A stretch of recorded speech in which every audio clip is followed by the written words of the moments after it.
여러분, 오늘 이야기는요, 너무 충격적인 사건이라서 미국뿐만이 아니라 해외에서 유럽에서도 굉장히 유명했던 이야기예요. 미국 안에서도 Deadly Affair이라고 실화를 바탕으로 한 다큐처럼도 이제 만들어졌어요, 재구성해서. 근데 약간 나는 이 포스터, 지금은 여러분들 무슨 내용인지 모르잖아. 근데 이 사건이 무슨 내용인지 알게 되면 나는 이 포스터의 이 느낌이 약간 부적절하다고 느껴져서 빨리 이제 지우고 진짜 너무너무 오싹하고 충격적인 이야기 시작해보도록 하겠습니다. 타이버스키 부부를 소개를 할게요. 왼쪽은 도로시 타이버스키. 당시 나이가 37세였어요. 37세였고요. 오른쪽은 도로시의 남편 42세의 레너드 타이버스키였어요.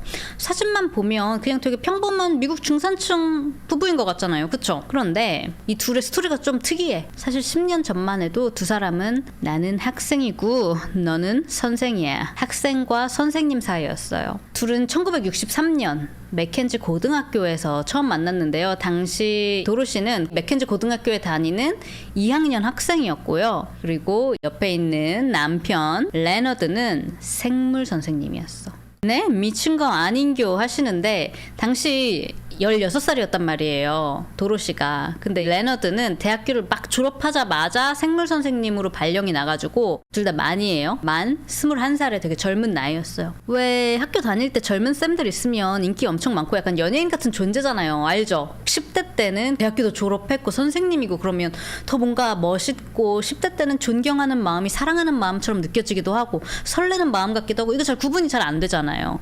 그래서 아무튼 16살의 도로시에게는 생물 시간이 가장 최애 시간이었고 생물 선생님이 자기의 짝사랑하는 존재였어요. 그런데 문제는 이 레너드 선생님이었어요. 선생님이라면 학생이 막 그렇게 졸졸 쫓아와도 그냥 그런가 보다 귀엽게 넘겼어야 했는데 이 레너드는 오히려 여학생 중에 한 명이 자기를 좋아한다는 걸 알고는 그때부터 그걸 되게 즐겼어요. 심지어 우리 따로 만나서 주스라도 한잔 할까? 따로 만나기 시작해가지고요. 자기가 직접 가르치는 이 학생이랑 성관계까지 맺은 거예요. 자, 참고로 여기가 이제 미시간주 디트로이트인데 디트로이트에서 이제 미시간 주법상 만 16살 이상이면 성인과의 관계가 동의하에 이루어졌다. 그러면 불법이 아니에요. 다만 그 성인이 교사 혹은 보호자, 의료, 복지 분야 이렇게 뭔가 권한을 갖고 있는 사람이라면 이거는 불법이 될 수가 있어요. 자, 그런데 선생님하고 제자잖아. 선생님으로서 권한을 갖고 있는 사람이잖아요. 그러니까 이거는 명백히 불법이 될 수 있죠. 저희 레너드가 보니까 이 학교 와서 근무한 지 얼마 되지도 않았는데 여학생 한 명이랑 관계했다는 소문이 나면 어떻게 되겠어요? 평판 안 좋아지고 잘릴 수도 있겠죠. 이런 것 때문에 잘리면 앞으로는 평생 교사직을 할 수 없을 수도 있다고요. 자, 그러면 본인이 이 관계를 그만두면 되는데 레너드는 선생님이라는 직업도 포기하고 싶지 않고 이 여학생 도로시와의 관계도 포기하고 싶지 않은 거예요. 그렇게 고민하던 이 레너드 선생님이 생각해낸 아이디어라는 게 진짜 어처구니가 없는데 이것 봐라. 도로시가 우리 학교 학생이 아니면 내가 학교 규정을 어긴 게 아닌 게 되는 거잖아. 그래서 16살짜리 도로시한테 너 자퇴해라. 지는 선생님 자리 멀쩡히 지키면서 16살짜리 여자애한테 희생하라고 해서 학교를 그만두게 만들어요. 도로시는 엄마도 있고 부모님 멀쩡히 계셨어요. 당연히 속이 까맣게 타들어가죠. 딸이 학교 선생님이랑 사귄다고 했을 때부터 저놈을 잡아 죽이네 마네 했단 말이에요.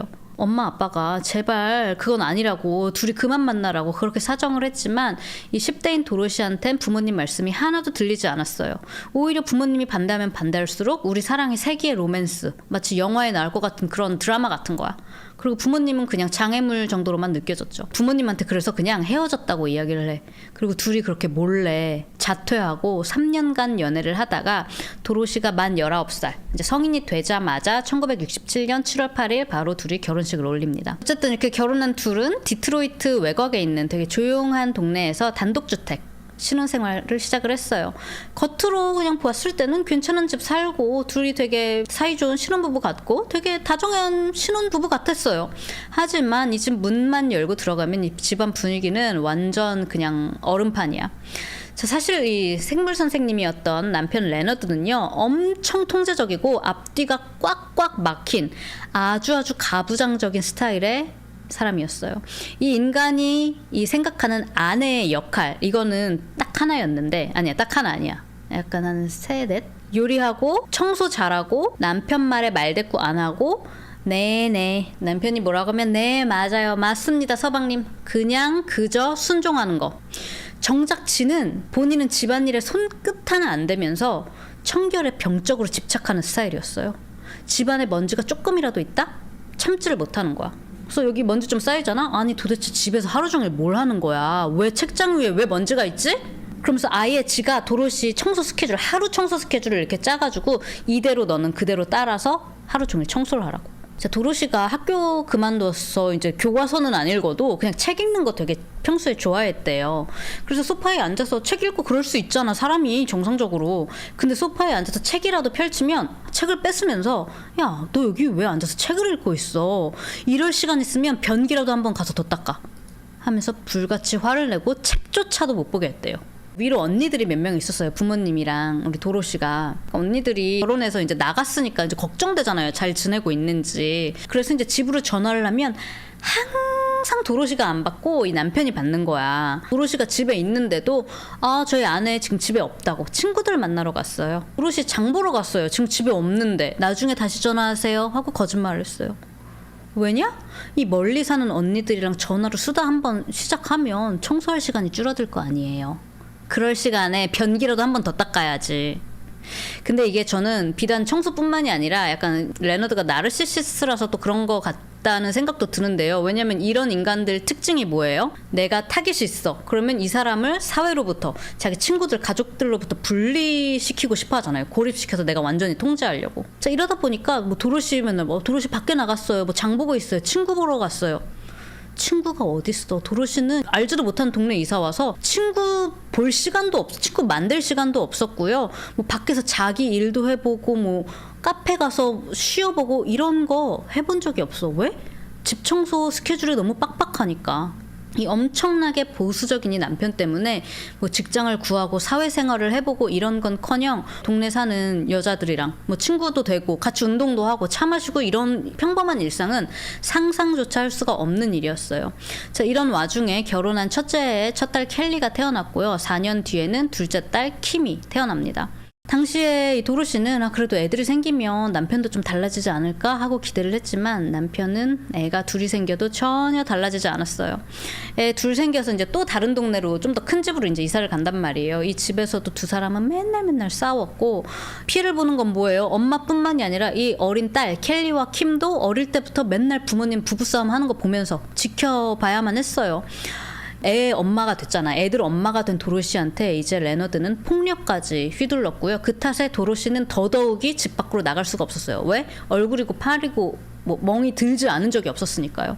이런 인간이 무슨 생물학 교사야. 그럼 도대체 밖에서는 어떤 사람이었을까? 여러분 어땠을 것 같아요? 레너드 밖에서? 학생들한테는 되게 배려 있고 다정다감한 그런 선생님. 무슨 일이든 도와주려고 하고 너 나이 땐 그럴 수 있지. 선생님도 그랬단다 하면서 완전 스윗한 선생님 코스프레를 하고 다녔어요. 밖에서는 그렇게 막 착한 사람 코스프레를 하면서 집에 와서는 애들 보는 앞에서도 와이프한테 막 폭력을 휘두르는 거예요. 자, 시간이 이제 지나면서 이 켈리랑 킴 두 딸도 학교에 다닐 만큼 잘하게 되니까 원래 옛날에 어린 딸들이 맨날 부모님 싸우는 거 보면 울기만 했단 말이에요. 엄마 아빠 싸우지 마세요 하면서. 근데 얘네들도 이제 좀 크면서 두 딸의 반응도 조금 달라지기 시작해요. 근데 같은 배에서 나와도 둘이 좀 성향이 달라. 일단 둘째 딸 킴은요, 부모님이 싸우기 시작한다, 언성 높아진다 그러면 쪼르르 자기 방으로 들어가서 문을 잠그고 그냥 문 닫아버렸어. 난 신경 안 쓸래 이러고. 반면에 큰딸 맏딸인 켈리는 엄마 아빠 이제 그만 좀 싸워 하고 직접적으로 말리거나 아니면 아빠한테 맞서 싸워. 엄마 편을 들어주면서 도대체 엄마한테 왜 이러는 거냐 이러면서 엄마 대신 같이 화를 내주기도 했어요. 저는 이것도 진짜 이거 피해자는 엄마뿐만이 아닌 거잖아요. 애들이 무슨 죄라고. 이런 거 보고 자라는 거 다 알죠. 다 상처가 되고 다 기억하고 평생 흉터처럼 가지고 가야 되는 상처인 건데 진짜 애들이 무슨 죄라고. 이런 꼴들을 다 보면서 자란 거예요. 이것뿐만이 아니라 이 레너드 이 자식은 와이프한테 뿐만 아니라 딸들한테도 야 이런 전응아야, 이런 쓸모없는 인간들아, 네 엄마랑 너랑 똑같아 라든지 이런 언어폭력을 서슴지를 않았습니다. 애들한테 소리 지르고 욕하고 체벌할 때도 엄청 세게 해서 이 딸 둘은 세상에서 집이 가장 무서운 장소 같았다고. 우리가 자라면서 아빠가 무섭지 않게 느껴졌던 때가 없었다고 말을 하기도 했어요. 그러니까 집이 애들한테 가장 안전한 장소가 되어줘야 되는데 이 애들한테는 집이 제일 무서운 장소였던 거죠. 자, 도로시는 정말 가끔 남편한테 막 맞고 너무 힘들어서 친정으로 도망을 가고는 했어요. 그 뭐 하루 뭐 자고 오는 것도 아니고 진짜 잠깐 운전해서 1시간이면 갈 수 있었거든. 갔다가 오는 거야. 저 그럴 때마다 팔다리에 시커멓게 막 멍이 들어있는 거야, 딸 몸에. 부모님 이게 도대체 무슨 일이냐. 이렇게 체근을 해도 도로시는 그냥 항상 그냥 넘어졌어요. 집에 계단이 너무 많아서 제가 바보처럼 또 굴렀어요. 엄마 제가 원래 멍이 좀 잘 들잖아요. 애들이랑 놀아주다 그랬어요. 자, 그 와중에 또 도로시가 그나마 유일하게 솔직하게 다 터놓을 수 있었던 사람 한 명이 있었는데요. 바로 친언니인 로레인이었어요. 이 로레인 언니한테만큼은 시시콜콜 고민도 털어놓고 위로도 받고 조언도 받고 그런 사이였단 말이에요. 근데 반면에 이 레너드는 이 로레인 언니가 너무 꼴보기 싫은 거야. 우리 집에 전화 제일 자주 하고 도로시 괜찮은 거 맞냐 자꾸 물어보고 하니까 이 로레인 언니가 되게 귀찮은 존재였어. 그래서 당연히 자기 아내가 친정에 가는 걸 극도로 싫어했고요. 또 반대로 도로시 가족들, 친정 식구들이 자기 집에 오는 것도 엄청 싫어했다고 해요. 그리고 도로시가 가끔 진짜 친정에 갔다고 했잖아. 전후로 잡돌이를 했대요. 친정 가기 전 갔다가 와서 더 심하게 막 폭행을 하고 했다는 거야. 큰딸은 10살, 둘째 딸은 6살이 됐을 때요. 이 어린애들을 앉혀놓고 너네 엄마가 요즘에 다른 아저씨들이랑 바람 피우고 다니는 거 아냐. 그러면서 너 우리 동네 저기 약국 있지? 그 아저씨를 니네 엄마가 좋아하는 것 같아. 그 우리 토끼 사육 도와주러 오는 그 삼촌 알지? 참고로 나이가 엄청 많아. 완전 그냥 할아버지였대요. 니네 엄마랑 그 아저씨랑도 바람 피는 것 같아. 아무런 증거도 없어. 아니 설사 있다고 해도 이런 얘기를 왜 6살, 10살 딸들한테 이런 얘기를 왜 해. 미친 거 아니냐고. 이 딸들이 나중에 하는 얘기가 뭐냐면 그때 생각해보면 아빠가 자기 편을 좀 들어달라. 너네도 그런 거 같지? 이런 눈치였던 것 같대요. 근데 6살, 10살 딸들이 뭘 하냐고. 자, 안 그래도 도로시는요. 고등학교도 자퇴했어. 모르는 동네에서 친구도 없고 가족도 없어. 이 집이 자기 온 세상이었는데 이 안에서도 남편은 딸들을 엄마로부터 떼어놓고 나쁜 엄마야. 저 사람은 나쁜 사람이야. 와이프를 왕따 시키려고 하고 있었던 거예요. 그나마 도로시가 남편한테 받는 스트레스를 친정 왔다 갔다 하면서 그나마 언니한테 고민 상담하면서 하루하루 버티고 있었는데 1984년 가장 의지했던 친언니 로레인이 교통사고로 세상을 떠나게 되는 사건이 생기게 됩니다. 당연히 도로시는 큰 충격에 빠졌고요. 정말 매일매일을 눈물로 지새웠어요. 그런데 정말 소름 끼치게 오히려 도로시의 제일 든든한 유일한 편이었던 언니가 죽고 나서 이 남편은 싱글벙글 더 기분이 좋아 보였대요. 당연히 언니가 죽었으니까 맨날 울고 있잖아, 아내가. 근데 이런 아내한테 와서 레너드가 야, 며칠째냐? 이제 그만 좀 질질 짜. 니네 언니는 이미 죽었고 지금 네가 할 수 있는 건 아무것도 없어. 울어서 뭐 할래? 라고 말을 하기도 했다고 합니다. 자, 하지만 이 언니의 죽음 이후로 도로시는 큰 우울증에 빠지게 돼요. 그나마 어떻게든 혼자서 살아보고 싶었던 것 같아. 이겨내고 싶었는지 그나마 자기 혼자 집에서 할 수 있는 일들 있잖아요. 좀 사소한 것들. 열대어 기르는 거, 뭐 책 읽는 거, 차고에서 토끼 키우고 뭐 이런 것들이라도 하고 싶어 했지만 이런 것들조차도 레너드는 청소하는데 방해되니까 쓸데없는 일 하지 마세요. 이러면서 구박을 했고요. 신체적인 폭력은 점점 심해져서 어디 멍 만드는 게 아니라 발가락 부러지고 손가락 부러지고 점점 심해져만 갔어요. 언니가 사망하고 한 해가 지난 1985년 이제 도로시가 37살인 때였어요. 여전히 도로시는 언니를 잃은 슬픔에 우울증에 힘든 시간을 보내고 있었고요. 그 무렵 만 16살이던 첫째 딸 켈리가 남자친구를 만들어요. 제가 패스트푸드점에서 알바를 하고 있었는데 거기서 만난 2살 연상의 만 18살인 크레이그라는 남자랑 사귀기 시작한 거예요. 어느 날 켈리가 우리 부모님한테 남자친구 나 보여주고 싶다. 그래서 그 크레이그를 집에 데리고 왔어. 이 엄마가 크레이그를 보더니 얘가 너무 괜찮다. 너네 둘이 잘 만나봐라. 그리고 크레이그 너도 우리 집 언제든 놀러 오렴. 아줌마가 맛있는 거 해줄게. 사실 도로시 입장에서는 되게 우울했잖아. 맨날 같은 일상에 만나는 사람은 가족들 뿐이야. 근데 갑자기 뉴페이스가 생겼으니까 친구 하나 없이 있다가 우리 집에 제 발로 새로운 사람이 들어왔잖아. 그러니까 얼마나 또 반가웠겠어요. 딸 켈리는 너무 좋았어요. 엄마가 자기 남자친구를 좋아해 주니까. 근데 점점 좀 뭔가 이상한 것 같은 거야. 딸이랑 남자친구 크레이그랑 이제 데이트한다고 우리 영화 보러 갈게 그러면 나도 갈래. 나도 그 영화 보고 싶었는데 나도 끼워줘. 그래서 같이 가고. 엄마 우리 아이스크림 좀 먹고 올게요. 그러면 거기 데어리퀸에 새 초코맛 나왔던데 나도 그거 먹고 싶었어. 나도 같이 가자. 그러면서 자꾸 엄마가 자기들 데이트에 끼는 거예요. 처음에는 켈리가 봤을 때 아빠가 너무 엄마한테 막대하고 이런데 이런 아빠랑 다르게 크레이그는 되게 켈리한테 잘해줬잖아, 다정하게. 그러니까 그래서 이 어린 우리의 이런 사랑을 좀 부러워하나 보다 엄마가. 그렇게 생각했는데 엄마가 점점 뭔가 크레이그한테 애정을 갖고 뭔가 애착을 갖는 그런 모습을 보여서 크레이그도 켈리도 둘 다 엄마가 왜 저러지? 이 아줌마가 왜 저러지? 하면서 약간 엥? 하고 생각하기 시작했어요. 자, 그런데 얼마 지나지 않아서 이 남자친구 크레이그가 부모님이랑 집에서 엄청 크게 싸우고 집에서 쫓겨나는 일이 생겨. 갑자기 갈 데가 없어진 거예요. 그래서 켈리가 이제 부모님한테 얘기를 했어요. 엄마, 아빠, 크레이그 되게 좋은 애잖아요. 근데 지금 당장 잘 데가 없대요. 우리 집에서 몇 주만 지낼 수 있을까요? 당장 딸 남친이 갈 데가 없다니까. 그 남편 레너드도 도로시도 허락을 했어요. 그렇게 그날부터 크레이그는 이 집 거실 소파에서 잠을 자게 됐습니다. 그리고 같이 살다 보니까 도로시는 더더욱 자기 딸이랑 그 딸 남친이랑 거실에서 영화 보고 있어. 밤에 한밤중에. 그러면 자기도 나도 낄래. 팝콘 만들어줄까? 이러면서 같이 껴서 밤새 같이 영화를 보기도 하고 둘이 새벽에 그냥 자기들끼리 막 하하고 웃고 막 얘기하고 있는데 너네 무슨 얘기하고 있어? 나도 끼워줘. 이러면서 어딜 가든 뭘 하든 자꾸 셋인 거야. 이게 이 집 둘째 딸도 있잖아요. 킴 눈에도 뭔가 좀 이상하게 보였대요. 마치 그게 10대 또래 3명이서 같이 노는 것 같아 보였다. 그리고 크레이그 그 남자친구 역시 도로시를 여자친구의 엄마라기보다 약간 그냥 편하게 말할 수 있는 친구처럼 느껴졌다고 이야기를 하기도 했어요. 자, 근데 자꾸 이 셋이 몰려다니니까 아빠도 눈이 없는 게 아니잖아. 이게 보이잖아.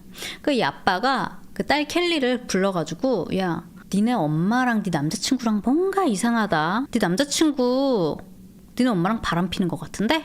그러는 거야. 근데 켈리는 여러분 기억나시죠? 10살 때부터 아빠가 맨날 야, 니네 엄마 저놈이랑 바람 피는 것 같다. 쟤 좋아하는 것 같다. 쟤 좋아하는 것 같다. 맨날 약간 의처증처럼 그러고 다녔어. 그러니까 이번에도 켈리가 아이고 이 아빠가 또 이러신다. 이러고 그냥 넘어갔단 말이에요. 그런데 이번에는 켈리가 틀렸어요. 알고 보니까 켈리가 없을 때면 크레이그가 집에 혼자 있잖아? 그러면 도로시가 일부러 속옷만 입고 짜잔하고 거실에 속옷만 막 야식구리한 걸 입고 크레이그 앞을 막 돌아다녔고요. 이 크레이그가 너무 왜 이러세요? 이러고 도망을 가려고 하면 이렇게 얘기했대. Come on 치킨 이리 와봐 이 겁쟁이. 이러면서 오히려 놀리고 유혹을 했다는 거예요. 자, 처음엔 크레이그도 막 흐린 눈 못 본 척해. 막 레이스 막 이런 거 입고 있어도 못 본 척하고 왜 이러세요 이러면서 피했어요. 그런데 그것도 오래가지 않았어요. 어느 날 이 엄마 도로시, 딸 켈리, 남친 크레이그 셋이서 박람회 같은 데를 놀러 갔다가 하루 종일 구경을 하고 집에 차 타고 오는데 너무 피곤한 거예요. 진짜 피곤이 막 몰려오는 거예요. 그래서 이렇게 운전 못하겠다. 주차장에 잠깐 차 좀 세우고 쉬었다 가자. 그래서 앞좌석에 켈리, 옆좌석엔 엄마 도로시, 그리고 뒷좌석엔 크레이그가 혼자 앉아 있었단 말이에요. 근데 켈리가 잠에 들었다? 엄마가 이거를 이렇게 확인해 보더니 갑자기 뒷좌석으로 홀랑 넘어가가지고 딸이 바로 같은 차 앞좌석에서 자고 있는 동안 크레이그 거시기에 유사 거시기 뽕짝을 한 거예요. 크레이그랑. 그래서 그런 사건이 생긴 거야. 크레이가 그동안 그냥 아니요 왜 이러세요 이러다가 그 안에서 그런 일이 생겨버렸어. 같은 차 안에서. 딸도 있는데. 그리고 그 차 안에서 불이 붙었잖아요. 그 불이 집까지 가가지고 집까지 번졌어. 이제 집에 와서는 이제 거시기 뽕짝까지 둘이 하게 된겨. 둘이. 그때 당시에 크레이그 나이가 만 18살이었고요. 엄마 나이가 만 37살이었어요. 그렇게 한 번의 유사 관계 또 한 번의 거시기 뽕짝이 있었던 거야. 이 한 번의 뽕짝이 있고 나서는 이 엄마가 정말 무슨 물 만난 듯이 크레이그한테 막 유혹을 하는 거예요. 심지어 사랑한다고까지 얘기를 했대요. 크레이그한테. 근데 그제서야 크레이그가 현타가 왔나 봐요. 야, 내가 지금 이 여자친구 엄마랑 내가 뭘 하고 있는 거지? 나 진짜 미쳤나 봐. 그래서 아주 단호하게 아주머니 이러시면 안 됩니다. 타이버스키 부인 we can't do this 뭐 이렇게 얘기했겠지. 이러시면 안 됩니다. 거절했대요. 완전 확연하게. 그래서 이 도로시가 아니 왜 이래 할 거 다 해놓고 그러면서 욕을 했는데도 크레이그가 더 이상 안 한다고 실수였다고 저한테 이러지 마세요. 이러면서 단호하게 거절을 해요. 이게 바로 크레이그가 이 집에 들어온 지 고작 3주 만에 생긴 일이에요. 이렇게 크레이그가 거절을 하니까요. 도로시는 이거를 받아들일 수가 없었어요. 안 그래도 남편한테 막 이런 일을 당하고 언니 죽고 완전 우울증에 빠져 있었다고 했잖아. 자, 이때가 1985년 9월 22일이에요. 딸 켈리가 알바 끝나고 집에 돌아왔는데 어두컴컴한 집에서 엄마가 부엌 식탁에 혼자 앉아서 막 뭘 열심히 쓰고 있어. 근데 보는데 엄마가 막 뭔가 이상한 거야. 뒷모습이 휘청휘청 막 이러고 있는 거야. 그래서 켈리가 엄마 뭐해? 하고 갔더니 엄마가 완전 막 눈이 막 돌아가려고 그래. 그러면서 나 지금 유서 쓰고 있다고. 나 이제 곧 죽는다는 거예요. 알고 보니까 엄마가 병원에서 받았던 진통제를 한 방에 다 먹고 이미 과다 복용한 상태에서 막 유서를 쓰고 있었던 거야.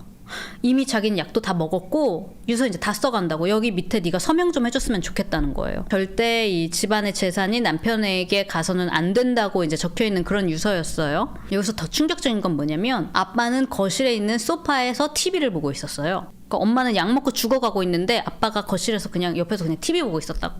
아빠한테 막 소리를 막 질렀어. 아빠 지금 뭐 하고 있냐고. 엄마 살자 한대. 빨리 911 불러. 근데 아빠가 TV 보다가 켈리를 이렇게 쓱 보더니 어깨를 으쓱하고 그냥 계속 자기 보던 TV만 보는 거예요. 켈리 막 미쳐버리겠는가. 막 할 수 없이 이웃집으로 달려가가지고 이웃집 전화기로 911에 신고했대. 몰라 집에 전화기가 안 됐나? 뭐 어쨌든 이웃집 전화기로 911에 신고를 하고 곧바로 이제 켈리가 집으로 돌아왔어요. 근데 집에 엄마가 없어졌어. 아빠 엄마 어디 갔어? 그러니까 또 아빠가 몰라? 이러고 계속 TV를 봤어. 자, 곧 911이 도착해서 주변을 수색을 해보는데요. 약 반마일 정도 떨어진 주차장에서 도로시가 정신을 잃은 상태로 발견됐어요. 정말로 그 약을 다 복용한 상태였고요. 다행히 병원으로 즉시 보내져서 위세척을 다 하고 살게 됐어요. 그래서 의식을 다시 찾을 수가 있게 되었습니다. 저 집에서 정신을 놓았나 보다. 그러니까 그냥 제정신이 아니었던 것 같아요.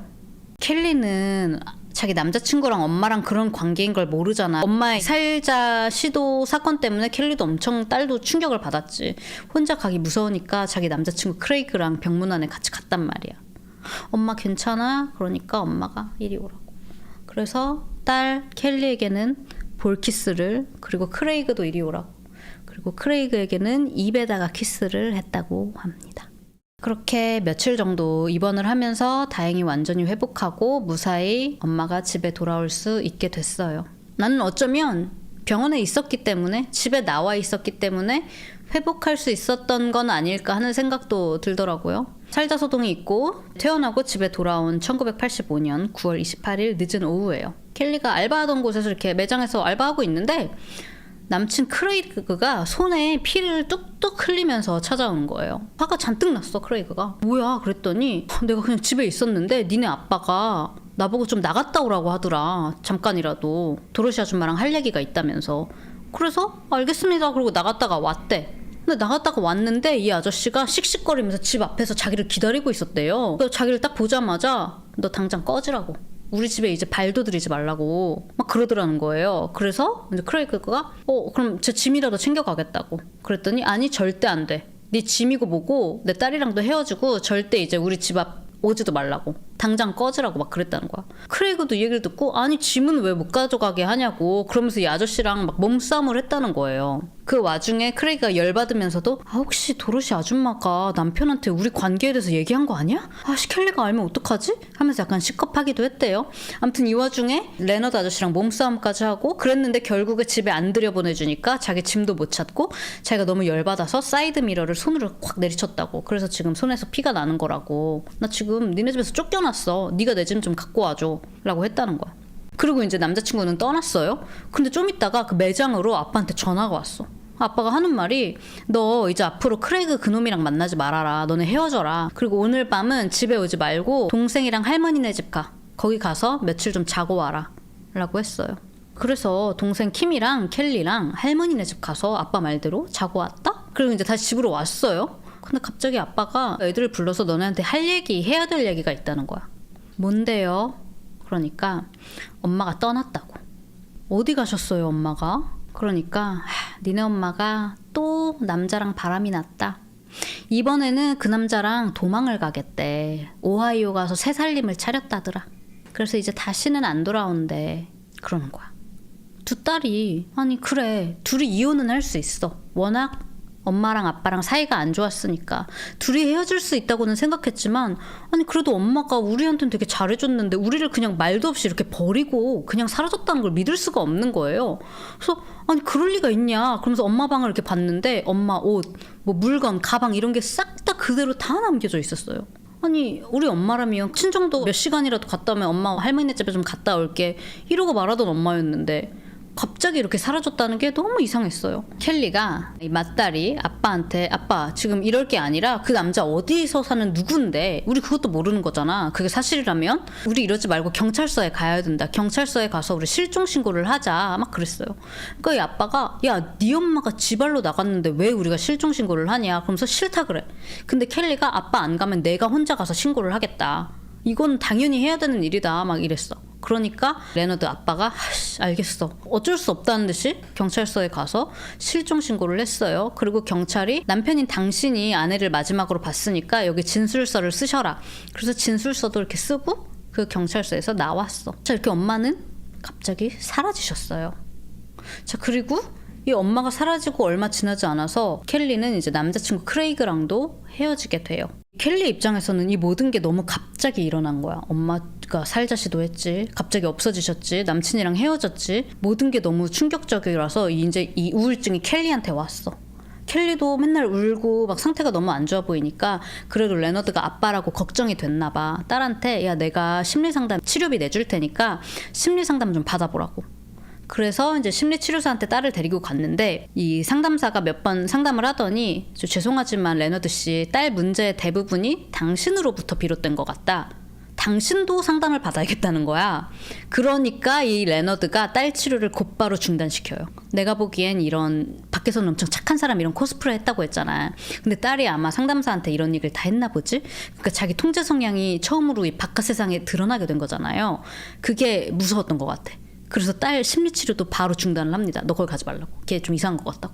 그러면서 하는 말이 얘들아, 켈리야, 키마, 딸들아 엄마 없어진 걸로 너무 스트레스 받지 마. 너네 엄마 실종된 거 아니야. 니네 엄마 지금 오하이오 가서 그 딴 남자랑 잘 먹고 잘 살고 있어. 스트레스 받으면 우리만 손해예요. 니네 엄마는 지금도 내 신용카드 쓰고 있다고. 얼마 전에 나한테 뭐 옷 좀 가져다 달라 용돈으로 뭐 체크 좀 얼마 써달라 그래서 몇 번 고속도로에서 엄마도 만나고 내가 왔다고. 야 니네 엄마 얼굴 더 좋아졌더라. 그런 거야. 자 딸들은 뭐 엄마 소식을 아빠한테밖에 들을 수 없잖아요. 이런 얘기를 들으면서 아 그래도 엄마가 잘 살고 있나 보다 하면서도 동시에 아니 그래도 왜 우리한테 이렇게 연락을 안 하지? 하고 좀 미심쩍게 생각하고 있었어요. 그러고 있었는데 이 당시에 집에서 유선 전화를 썼잖아요. 알죠? 그 당시에는 방마다 전화기가 있잖아? 그러면 내 방에서 거실 전화기로 하는 소리를 다 들을 수가 있어. 나도 얘기를 할 수가 있고. 자 그러다 보니까 이제 집으로 전화가 오면 딸들 방에 이제 전화기가 있었단 말이야. 아빠가 전화하고 있을 때 딸들이 몰래 들을 수 있었거든요. 이제 가끔 친정 식구들 엄마의 가족들이 아빠한테 이제 전화를 하는 거야. 도로시 아직도 집에 안 왔나요? 막 이런 전화를. 근데 아빠가 거기에 대고 예, 도로시 잘 지내고 있던데요. 오하이오 집도 좋더라고요. 그러면서 자기가 엄마 그 도로시랑 전화도 자주 했다고. 전화도 몇 번 했어요. 그러는 거야. 근데 딸들이 이 얘기를 듣고 너무 이상했어. 아니야 엄마한테 전화가 온 적이 한 번도 없었단 말이에요. 엄마한테 전화가 왔으면 자기들이 맨날 전화 올 때마다 이렇게 몰래 듣고 있는데 자기들이 알았지. 엄마 목소리 못 들은 지 지금 한참이 됐어. 그래서 켈리가 전화 끊고 아빠한테 따져. 아빠 엄마한테 언제 전화가 왔냐고. 왜 거짓말했냐고 할머니한테. 그러니까 갑자기 아빠가 얼굴이 싹 변해서는 진짜 야 너네는 엄마에 대해서 할 말이 없어. 너네 엄마 왜 나갔는 줄 알아? 다 니네 때문에 나간 거라고. 여태까지 너네 상처받을까봐 내가 얘기 안 했는데 니네 엄마가 니들 켈리 특히 너한테 실망하고 화나가지고 네 얼굴 다시 꼴도 보기 싫다고. 그래서 나간 거라고. 그래서 전화도 니네 없는 시간에만 나한테 전화를 했다는 거예요.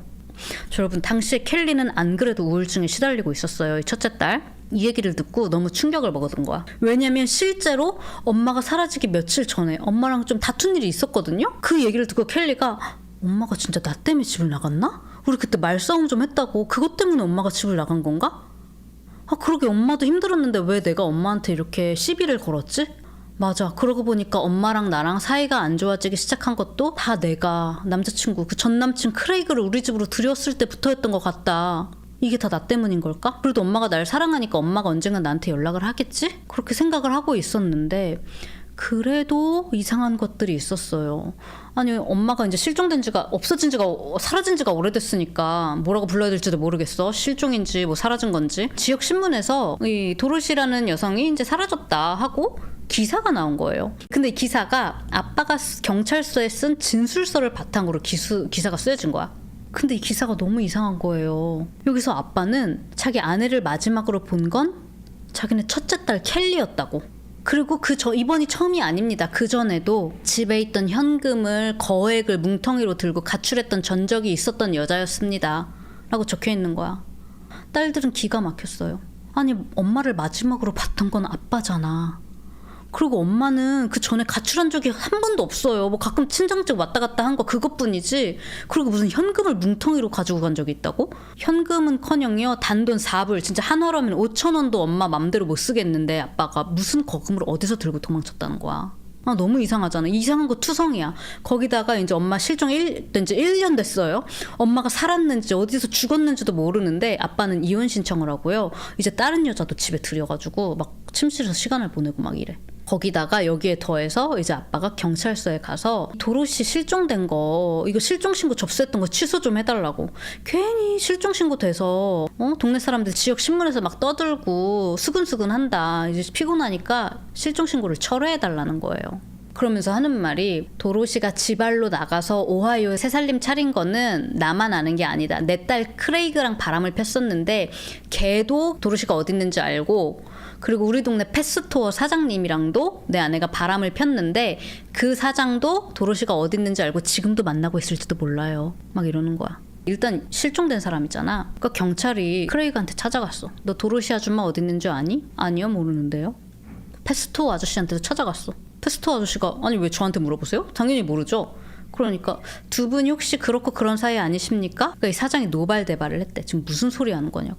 난 도로시랑 그런 관계를 가진 적도 없고 손님 이상으로 만난 적도 없고 당연히 그 여자가 어디 있는지도 모르는데 왜 날 엮냐고. 이러니까 경찰이 남편이 너무 수상한 거야.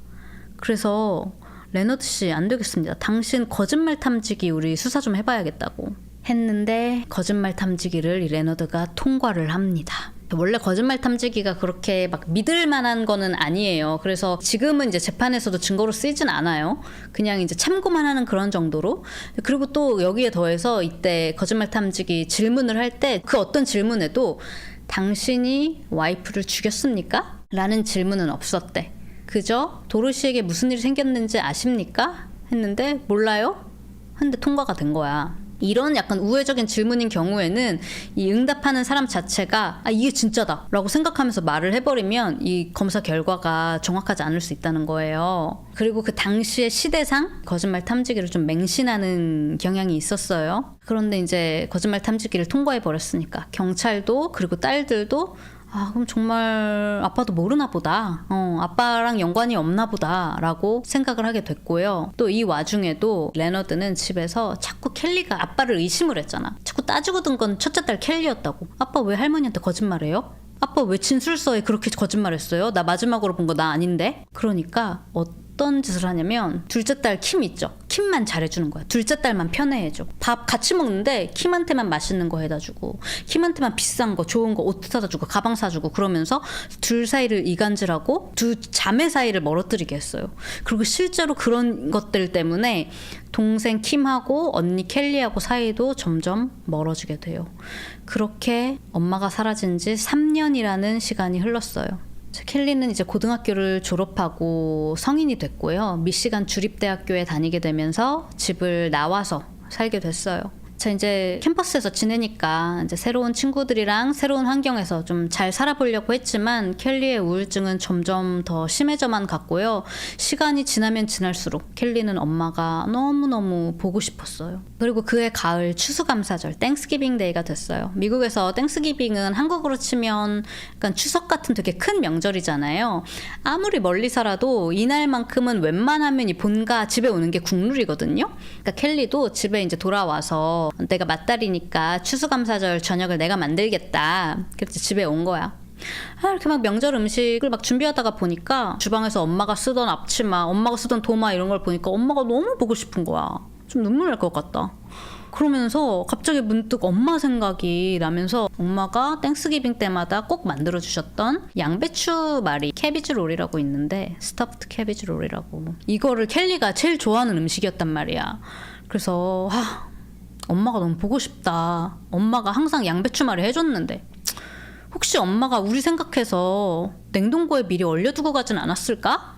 우리 엄마 요리 진짜 잘했는데 우리가 혹시 엄마 보고 싶을까봐 냉동고에 혹시 잔뜩 만들어 놓은 거 아니야? 무려 3년이 지났지만 여러분, 그래도 엄마의 흔적이 그리웠던 거예요. 그래서 정말 오랜만에 지하실에 내려가. 그래서 냉동고 좀 열어보려고 냉동고에 갔어요. 그런데 냉동고에 엄청 큰 자물쇠가 채워져 있는 거예요. 사실 이 자체는 이상한 게 아니었어요. 이때가 7, 80년대잖아요. 게라지 지하실에 냉동고를 두고 썼는데 이 김치 냉장고처럼 엄청 큰 거야. 그래서 뚜껑이 이렇게 위로 열려요. 그러다 보니까 이 조그만 애기들이 이런 지하실 이런 데서 장난치다가 홀딱 넘어져가지고 들어가가지고 이렇게 뚜껑이 닫혀버리니까, 그래서 막 안에서 못 나오고 이런 사고가 종종 있었어요. 그래서 뭐 애들도 있고 한 집에서는 냉동고에 항상 자물쇠를 잠궈두는 게 되게 흔했거든요. 그리고 열쇠는 굳이 숨겨둘 필요가 없잖아. 그러니까 냉동고 옆에 애들 손 안 닿는 이런 옆 갈고리 같은 데 있죠. 요런 데다가 걸어놓는 게 미국 집도 국룰이었단 말이에요. 자, 그래서 냉동고가 이제 잠겨져 있는 거야. 켈리는 이거 열어야겠다 하고 냉동고 옆에 갈고리를 이렇게 봤는데 열쇠가 없는 거예요. 다시 거실로 올라갔어. 아빠, 냉동고 열쇠 어딨어요? 그랬더니 레너드가 뭐 얼굴색 하나도 안 변하고 니네 엄마가 떠날 때 냉동고 열쇠도 같이 가져갔다 그러는 거예요. 에? 켈리는 이게 너무 이상했어. 아니, 엄마는 옷도 짐도 맨날 쓰던 헤어스프레이도 가방 하나도 안 챙겨갔다고. 근데 그런 사람이 냉동고 열쇠를 챙겨갔다고? 너무 이상하잖아요. 아니, 엄마가 실종된 지 벌써 3년 전이라고. 아빠가 자물쇠를 부수거나 냉동고를 버렸으면 됐는데 왜 쓰지도 않는 이 큰 냉동고를 지하실에 3년이나 넘게 그대로 뒀지? 아니, 왜 이 냉동고를 아직도 전기에 연결해서 쓰고 있는 거야?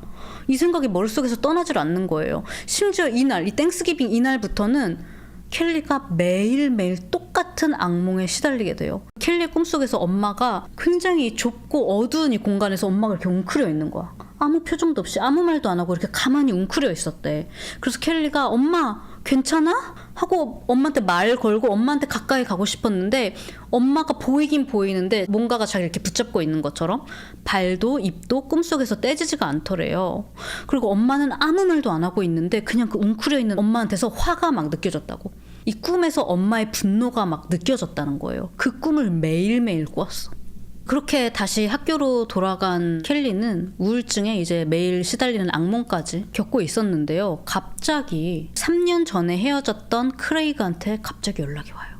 그냥 정말 전화가 와서 자니? 이것처럼 그냥 뭐 잘 지내니? 그러는 거야. 그래서 잘 지낸다. 크레이그 너도 잘 지내?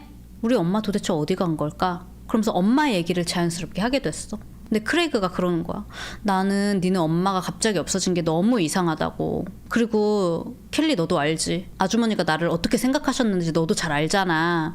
너네한테 연락하기가 지금 너무 민망하고 힘들다고 해도 어딘가에 살아 계시다면 나한테는 연락을 한 번쯤은 하셨을 것 같은데 나한테도 연락 한 번 안 왔다. 정말 살아 계신 게 맞을까? 막 이런 말을 하는 거야. 그 말이 나온 김에 크레이그한테 그런 얘기를 했어. 내가 안 그래도 며칠 전에 집에 갔는데 냉동고에 자물쇠가 그대로 3년 동안 잠겨져 있더라.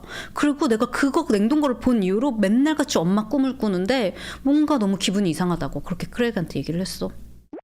그러니까 난 너무 여기서 소름 돋는 게 왜 크레이그가 갑자기 켈리한테 전화를 했냐는 거야. 이 땡스기빙이 있고 한 주도 안 지나서 갑자기. 그러니까 크레이그도 뭔가를 느낀 걸까? 켈리도 갑자기 막 꿈을 꾸기 시작했잖아, 엄마 꿈을. 그래서 크레이그가 여기서 뭐라고 얘기를 하냐면 다음번에 집에 다시 가면 그 자물쇠를 열어보는 게 어때? 드라이버 공구 같은 걸로 깨면 자물쇠 뜯어볼 수 있어. 그렇게 궁금하고 뭔가 찝찝하면 그냥 열어봐 라고 크레이그가 이 한마디를 했고 이 말이 켈리 머릿속에 딱 박혀 있었어요. 그리고 이제 한 달 반 지나서 연말 크리스마스에 또 이제 방학이 되잖아. 다시 집에 갔어. 마음 한켠엔 냉동고가 마음속에 있었지. 지하실에 내려가서 이렇게 빨래를 하다가 자꾸 냉동고로 눈이 가는 거예요. 냉동고는 여전히 잠겨 있었고 갈고리에는 여전히 열쇠가 없는 상태였죠. 갑자기 이런 생각이 들었대. 내가 저거 너무 궁금하고 찜찜하면 열어보면 되는데 왜 못 열어보고 있는 걸까? 어쩌면 내가 그 안에 뭐가 들어있을지 알고 있어서 무서워서 못 여는 걸지도 모르겠다. 어쩌면 내가 생각하는 최악의 상황을 그 냉동고 안에서 마주하게 될까봐 그래서 내가 계속 미루는 게 아닐까? 더 이상 안 되겠다. 나 저거 열어봐야겠다. 크레이그 말처럼 공구함에서 그 드라이버를 찾았어요. 마침 아빠가 일 나가서 출근했어요. 외출 중이었어요. 냉동고에 있었던 자물쇠를 막 뜯기 시작했어. 그래서 강제로 자물쇠가 철컹 하고 열렸고요. 이렇게 위로 여는 거였거든요. 조심스럽게 크고 무거운 이 냉동고 문을 반쯤 열어서 이 안을 들여다보는데 반 열린 틈 냉동고 안에 3년 전에 종적을 감췄던 엄마가 구부정한 자세로 맨발에 딸이 사줬던 회색 티셔츠를 입고 피투성이가 된 채로 엄마가 꽝꽝 얼어붙은 채로 냉동고 안에 있었어요. 엄마는 딴 남자랑 바람이 나서 오하이오로 도망을 간 것도 딸한테 화가 나서 집을 나가버린 것도 아니었어요. 엄마는 지난 3년 내내 바로 여기 이 집 지하실에 계속 있었던 거예요. 이 지하실 냉동고 안에 갇혀버린 채로요. 그러니까 이걸 보고 딸 어떻게 사냐고 그러는데 그러니까 소름 돋게도 켈리가 꿈에서 봤던 엄마의 모습 그대로 엄마가 얼어 있었던 거야. 그러니까 정말 그 말이 맞다. 죽어서도 저 집에서 못 벗어난 거잖아 하시는데 그러니까 3년 반을 이 집 지하실 냉동고 안에 갇혀 있었던 거예요. 켈리가 이걸 보자마자 뒤로 나자빠지면서 막 비명을 질렸어요. 동생이 집에 있었거든요. 킴을 막 미친 듯이 불렀어. 엄마 찾았다고. 엄마가 냉동고에 있다고. 킴이 막 어안이 봉봉해서 같이 지하실로 내려온 거야. 그리고 킴도 냉동고를 확인했대. 둘은 완전히 충격에 빠졌어요. 이 후에 킴이 하는 말이 자기는 마치 유체 이탈을 경험했던 것 같다. 당시에 자기 영혼이 몸을 빠져나와서 마치 모든 일을 남의 일을 지켜보는 것처럼 이 모든 게 너무 비현실적으로 느껴졌었다 라고 말했어요. 근데 킴이 이러는 거야. 언니 시계 보라고. 5시야. 이제 아빠 퇴근하고 올 시간이야. 어떡해? 아빠란 단어에 둘 다 온몸에 소름이 쫙 돋았대요. 어떡해? 진짜 이제 곧 와. 시간이 없어. 아빠 맨날 칼퇴하고 집에 온단 말이야. 아빠 오셨어요? 오늘 저녁 뭐 해 먹을까요? 아빠 나가서 장에서 이것 좀 사와 주실 수 있어요? 이게 똑 떨어졌네요. 뭐 심부름이라도 시킬까? 어떡할까? 근데 도저히 평소처럼 연기할 자신이 없었대요. 막 이미 손발이 막 다 떨리고 있었고 둘 다 완전 뇌가 얼어붙은 것처럼 어떻게 생각해야 될지를 모르겠더래. 그리고 혹시라도 아빠가 뭐? 지하실에 뭐 있는 거 아니야? 이러고 냉동고 열렸다는 걸 알게 되면 어쩌면 아빠는 우리도 죽일 것 같다. 우리도 살해야 할 것 같다라는 생각을 떨칠 수가 없었어요. 자, 그래서 켈리가 크레이그한테 전화를 해서 당장 지금 빨리 우리 데리러 와달라고 부탁을 했고요. 이 크레이그가 다행히도 아빠보다 먼저 이 집에 정말 빠르게 도착해 줬어요. 저희 딸 둘을 데리고 이 집을 빠져나와서 곧장 경찰서로 갑니다. 그렇게 1989년 1월 4일 도로시가 사라진 지 3년 반 만에 레너드가 체포가 돼요. 경찰이 그 집 지하실에 도착해서 도로시를 발견을 하는데요. 이 냉동고에 들어가 있어야 했기 때문에 몸이 구부러진 상태였고 도로시 그 밑에는 얼어붙은 고기들이 그대로 있었대요. 그러니까 그 자기가 평소에 요리하고 보관하고 했던 고기들 위에 3년 동안 얹혀져 있었던 거예요. 말 그대로. 저희 체포된 레너드는요. 나 언젠가 자수하려고 했었다. 자수? 뭐 그래서 3년 반 만에 붙잡혔나? 라고 하면서 자신의 범행 일체를 자백을 했는데요. 그럼 도대체 그날 무슨 일이 있었던 거냐? 자, 레너드가 진술한 내용입니다. 여러분, 죽은 자는 말이 없어요. 레너드의 진술을 바탕으로 그날의 상황을 말씀을 드릴게요. 다시 3년 반 전인 1985년 9월 28일로 돌아가요. 자, 이날은 도로시가 살자 시도를 하고 입원했다가 다시 집으로 돌아온 날이에요.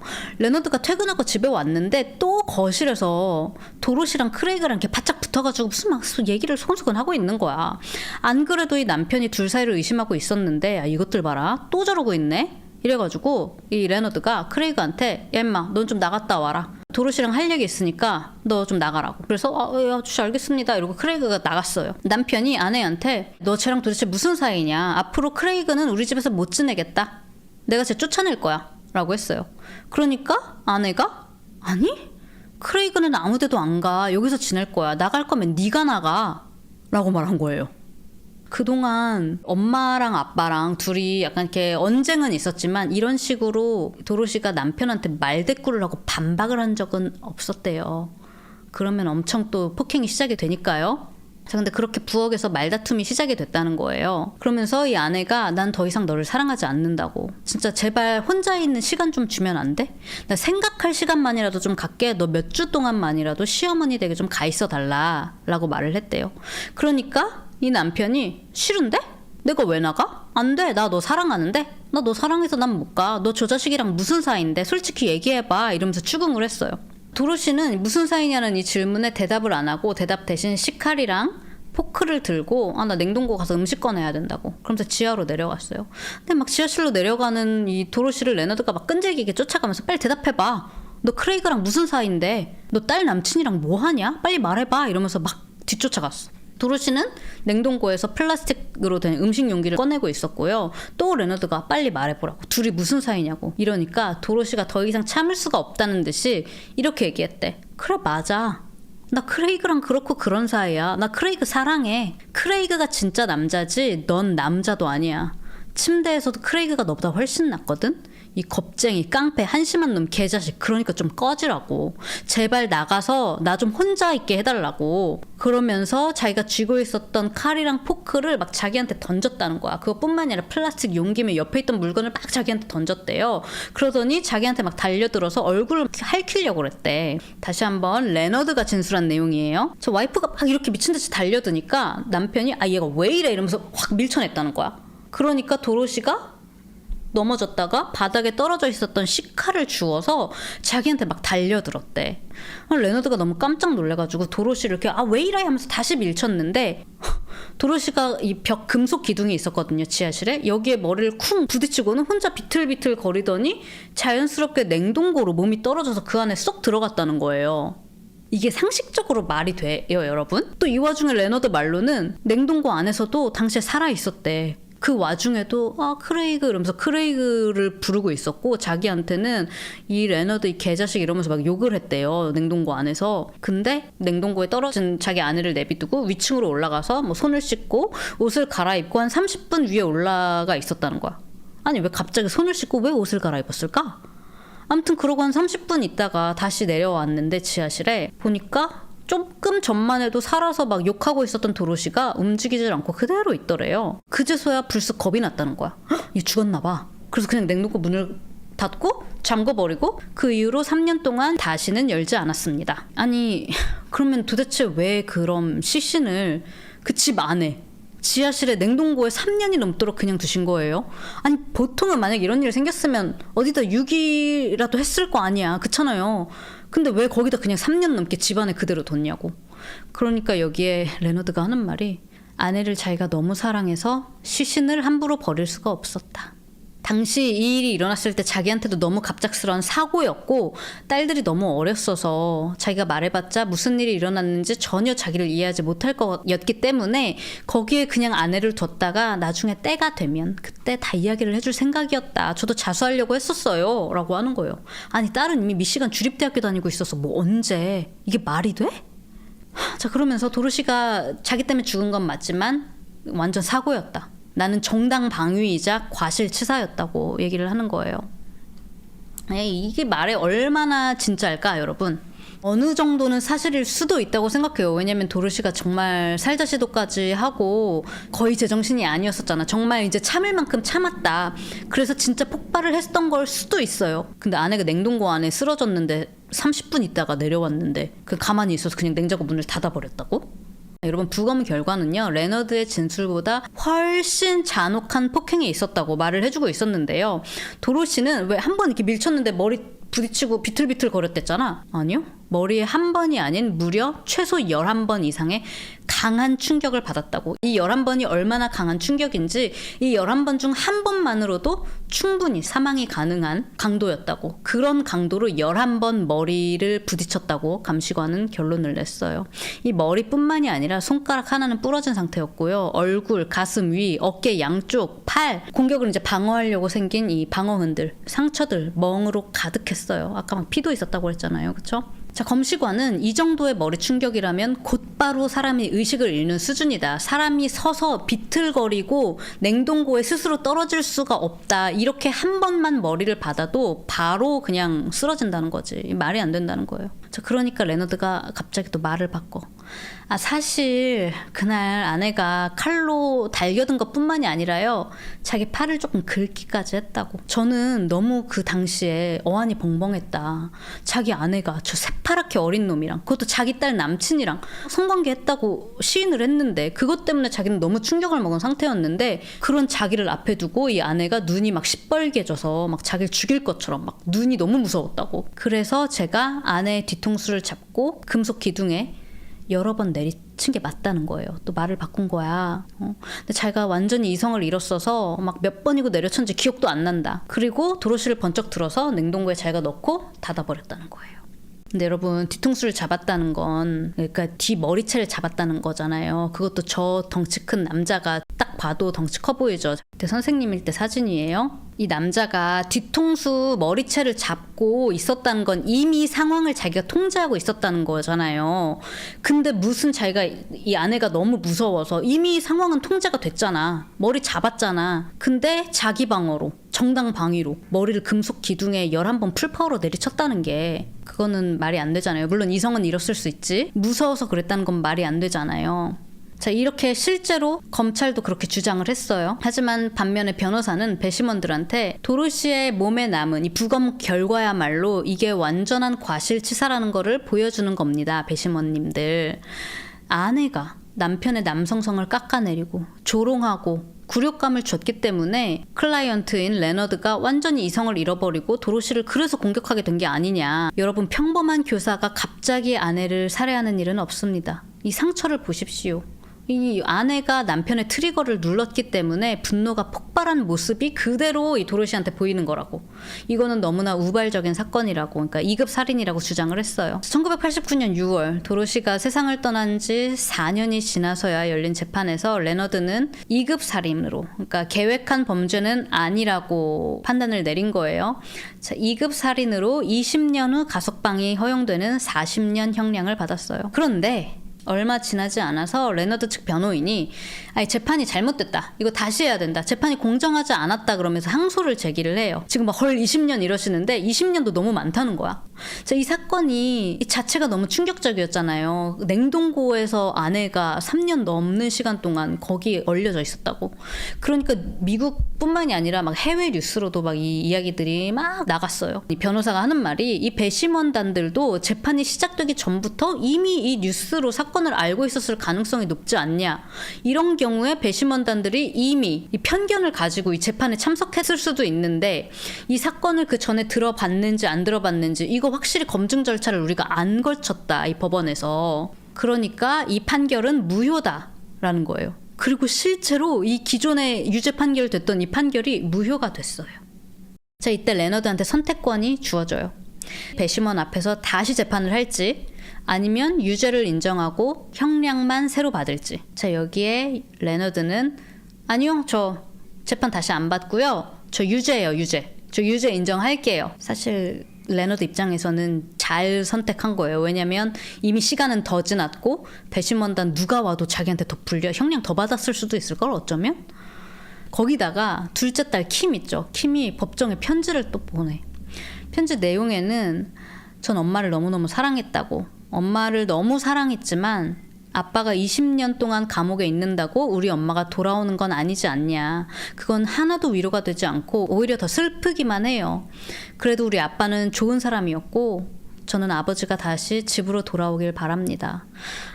근데 첫째 딸 켈리 말도 들어봐야 되는 거 아니야? 저 어쨌든 판사 입장에선 딸들도 피해자예요. 근데 이 피해자 중에 한 명이 직접 범인을 용서해달라고 한 거잖아요. 레너드의 유죄 인정. 그래서 형량 거래가 가능해졌고, 두 번째, 이 편지 덕분에 1994년 판사는 20년에서 40년이었던 레너드의 형량을요 9년에서 25년으로 이렇게 크게 줄여주면서 이렇게 말해요. 당신은 언젠가 다시 사회로 돌아가 가족과 재회할 수도 있을 겁니다.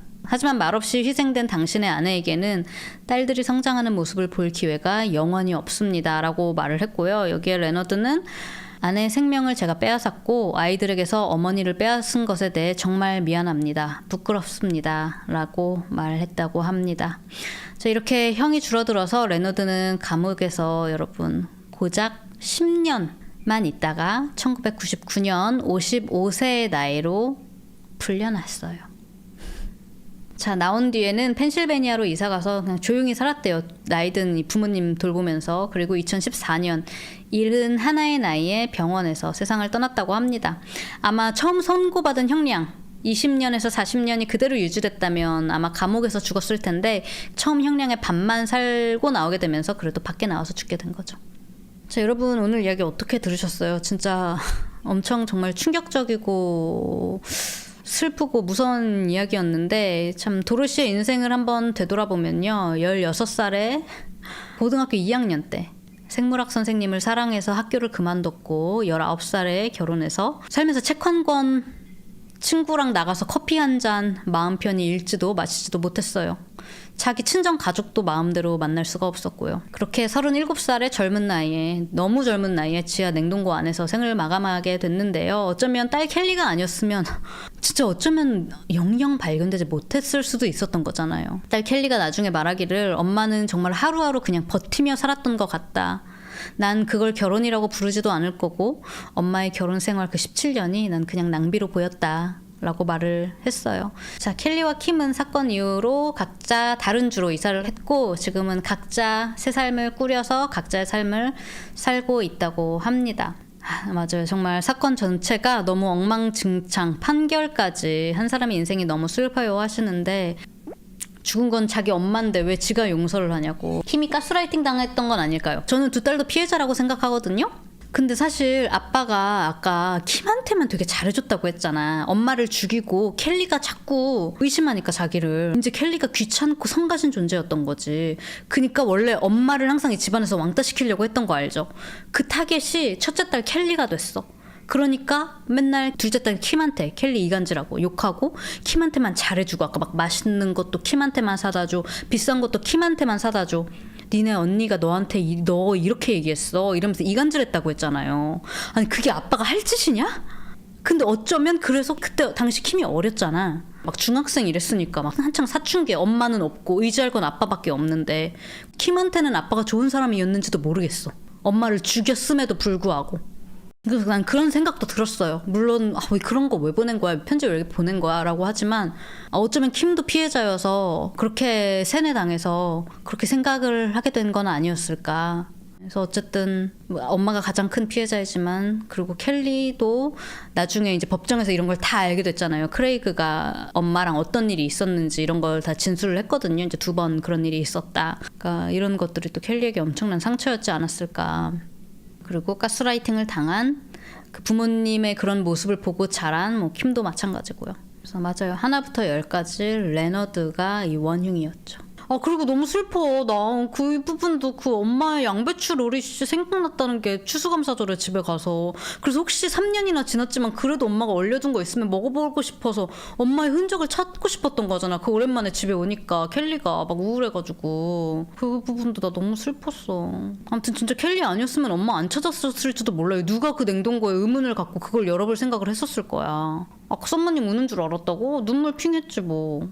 냉동고를 왜 처리 안 하고 뒀는지 의문이네요. 완전 진짜 또라이 같아. 거기다 대답을 한 거는 아내를 너무 사랑하기 때문에 진짜 약간 그런 의처증 막 이런 것도 있고 미친놈인 것 같아. 그 레너드 걔는. 진짜 소름 돋지 않아요? 그 말도 난 너무 소름 돋았어. 왜 냉동고를 정리 안 하고 거기 계속 뒀을까요? 아내를 너무 사랑해서. 아내를 어디 버릴 수가 없었거든요. 이렇게 제가 준비한 미국 사건 이야기는 오늘 여기까지고요. 저는 다음번에 또 다른 사건 이야기로 찾아오도록 하겠습니다. 오늘도 긴 영상 봐주셔서 감사합니다.